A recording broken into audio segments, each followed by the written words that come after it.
Hi అండి. వరలక్ష్మి వ్రతం రోజు నేను చేసుకున్న సింపుల్ ప్రసాదాలు అయితే మీతో షేర్ చేసుకోవాలనుకున్నాను. బట్ ఆ రోజు కుదరలేదనమాట. సో ఈరోజు షేర్ చేస్తున్నాను.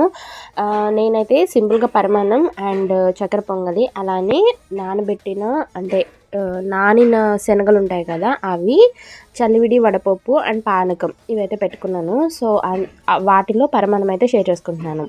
పాలు పొంగి మరిగిన తర్వాత అందులో రైస్ అయితే వేసేసుకున్నాను. ఆ రైస్ ఉడికిన తర్వాత మెత్తగా దంచి పెట్టుకున్న బెల్లం అయితే వేసి కలుపుకుంటున్నాను.